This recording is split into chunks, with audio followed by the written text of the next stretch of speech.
Chair, I did not play a role in the whole panel process. I think everyone else then, got wind of the outcome of the process through, the media once the list was released, but I did not play a role.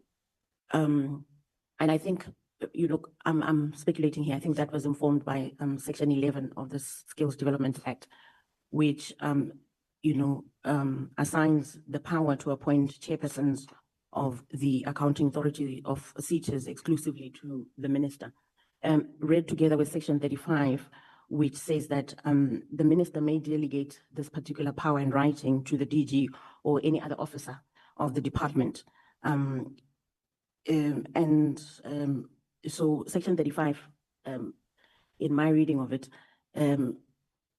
does not allow the minister to even delegate this responsibility to myself or Minister Manemela. So I was not involved at all. And like everybody else, I found out about the appointments when they were made public in the media. Thank you very much, Chairperson. Thank you, Chairperson. I think we're not required to play any particular role legally. I think it's the prerogative of the minister. And I think that's it. Thank you. Well, thank you very much.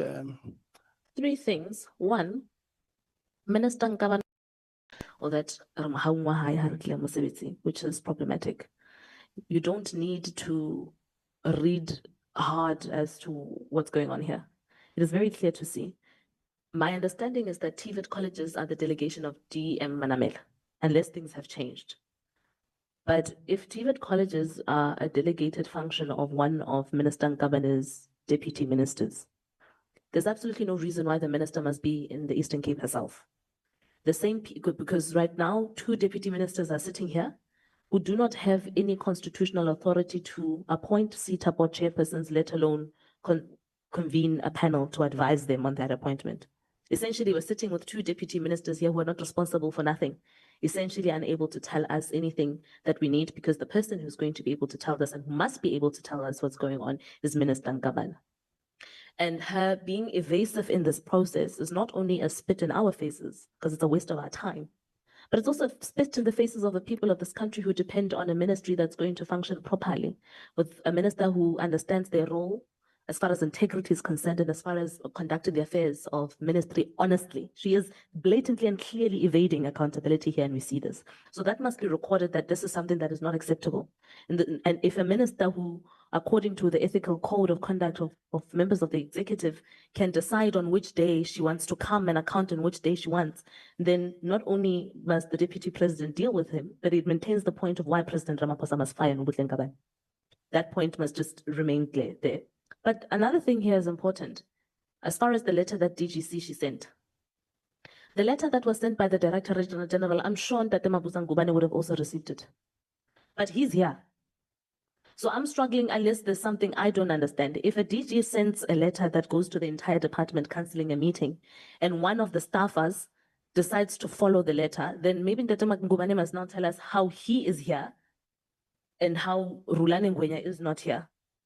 And also, I don't take kindly to that letter either, because the people who invited her to this meeting are not her department. She wasn't coming here to account on departmental business, as is usually the agenda item that says the department must come and therefore this is the delegation. She was invited here on the basis of Minister Nkabane saying she sat on the panel.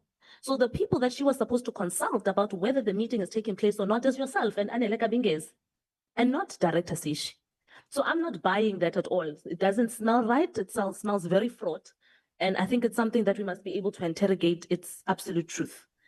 The bottom line still remains, in conclusion, Chairperson, that if Advocate Terumutau is able to be here, Ndate Mabuza Nkabane is able to be here today, the only person who, if indeed she's sick and she's dying in a hospital bed, unable to come here, would be the Minister's Chief of Staff. But nobody else has an excuse to not come. But even the Minister's Chief of Staff not appearing looks shady, because you can't have your minister, her Chief of Staff, and her advisor, all 3 unavailable to come and account for a web of lies that were concocted in that office. One, we firstly need to take into consideration the fact that the DG has misrepresented the committee by saying that the meeting has been postponed when the meeting has not been postponed. In fact, to a large extent, it's problematic that the DG will postpone a meeting that he himself has not convened. That must be taken into consideration. But second to that, Chairperson, it must be noted that the actions of the DG, in a way, they are disrupting the smooth running of this committee. And I would suggest that we must also take into consideration with the facts that are before us. The DG, not only the minister, it's one of the people who has misled this committee.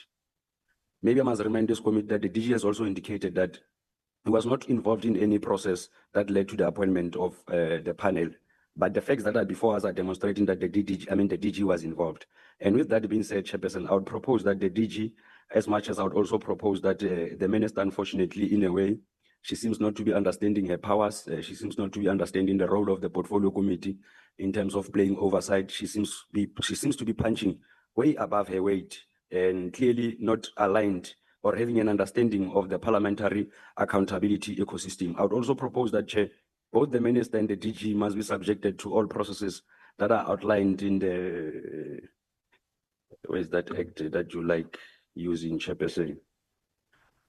Let me speak of the powers and privileges and immunities of Parliament and Provincial Legislature, Act number 4 of 2004, specifically dealing with chapter 3 of it and chapter 4, if not mistaken, chapter 4 dealing with disciplinary actions against members of who are in contempt of Parliament. And my understanding and interpretation of that is both the minister and the DG, they are guilty of such act as outlined in chapter 3 and chapter 4. The last issue that I wanted to indicate, Chairperson, so my proposal is that we must subject them to that process as outlined.